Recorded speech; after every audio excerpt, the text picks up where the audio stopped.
Top quality और consistent performance के लिए सिर्फ सिल्वर पंप नाम याद रखना। વાત કરીશું અમદાવાદની ઘરમાં જુગાર મામલે ગુજરાત હાઈકોર્ટનો એક મહત્વનો ચુકાદો। ખાનગી ઘરમાં પત્તા રમવાથી કોમન ગેમિંગ હાઉસ ન બને તેમ હાઈકોર્ટે અવલોકન કરતા જણાવ્યું અને સાથે જ આ તરફ પત્તા સિક્કા અને રોકડ મળવાથી પણ સ્થળ ગેમિંગ હાઉસ ન ગણાય। આ તરફ મકાન માલિકને નફો કે લાભ મળતો હોવાનો પુરાવો જરૂરી।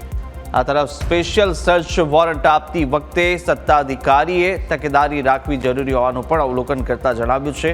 મકાન માલિકને નફો કે લાભ મળતો હોવાનો પુરાવો હોય તો જરૂરી રહેશે અને સાથે જ આ તરફ જે સ્પેશિયલ સર્ચ વોરંટ આપતી વખતે પણ સત્તાધિકારીએ ખાસ તકેદારી છે તે તમામ રાખવી પડશે। 2018ના સેટેલાઇટ જુગાર કેસની એફઆઈઆર હાઈકોર્ટે રદ કરી દીધી છે અને સાથે જ આ તરફ અમદાવાદની એક જ્યાં ઘરની અંદર જુગાર રમાયો હતો તે મામલે ગુજરાત હાઈકોર્ટે એક મહત્વનો ચુકાદો છે તે આપ્યો છે।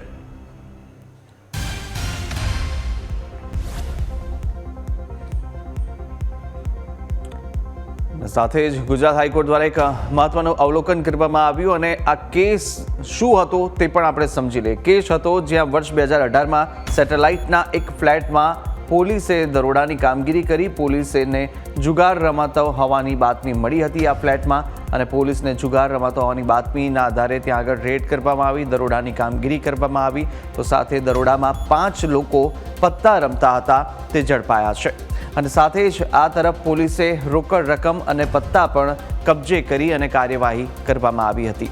5 લોકો જુગાર રમી રહ્યા હતા તેવી માહિતી મળી હતી। આનંદનગર પોલીસ સ્ટેશનમાં કલમ 4 અને 5 હેઠળ આ કેસ છે તે નોંધાયો હતો અને કાર્યવાહી પોલીસે શરૂ કરી। આરોપીએ એફઆઈઆર રદ કરવા ગુજરાત હાઈકોર્ટમાં અરજી કરી અને સાથે જ આ તરફ વર્ષ 2018માં સેટેલાઇટમાં આ એક ફ્લેટમાં જે પોલીસના દરોડાની કામગીરી હતી ત્યારબાદ આ સમગ્ર કેસમાં તપાસ થઈ। 5 લોકો કે જે ફ્લેટમાં જુગાર રમતા હોય તેને લઈ બાતમી અને કાર્યવાહી ગુજરાત હાઈકોર્ટે જે અવલોકન કર્યું છે તે માત્ર પત્તા રમવાથી ઘર જુગારધામ બનતું નથી તેવું પણ અવલોકન છે તે આ કેસમાં કરવામાં આવ્યું હતું। સાથે કોમન ગેમિંગ હાઉસ સાબિત કરવા નફાનું તત્વ જરૂરી છે તેમ પણ કહ્યું છે કે ત્યાં આગળ માલિક કે પછી કબજેદારને આર્થિક લાભ મળતો હોવાનો પુરાવો મળે તે પણ જરૂરી હોય છે અને ત્યારે જ તે કહેવાય કે એક જુગારનો અડ્ડો છે। માત્ર ઘરમાં પત્તા અને રોકડ મળી આવે તે માત્ર પૂરતું નથી પરંતુ જે કબજેદાર હોય કે જે માલિક હોય તેને કેટલો નફો થયો છે, શું તે જુગાર રમાડે છે। પોલીસ ફરિયાદની અંદર ઘર નફા માટે જુગારધામ તરીકે ચલાવતું હોવાનો સ્પષ્ટ પુરાવો ન હતો।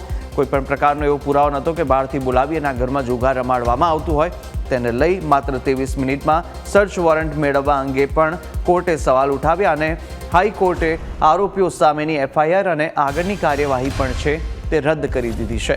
તો સાથે જ માત્ર પત્તા રમવાથી ઘર જુગારધામ બની નથી જતું તે જ અત્યારે એક અવલોકન કરતા હાઈકોર્ટે કહ્યું છે અને આ એક મહત્વનો ચુકાદો છે તે પણ આપવામાં આવ્યો। પરંતુ હાઈકોર્ટનો આ મહત્વનો ચુકાદો છે અને કોઈ પણ ઘરની અંદર પત્તા રમવા કે પછી ત્યાં આર્થિક લાભ ન મળે પરંતુ તે પ્રકારે પત્તા રમવા તે માત્ર એક જુગારનો અડ્ડો ન ગણાય તેવું અવલોકન કરવામાં આવ્યું છે।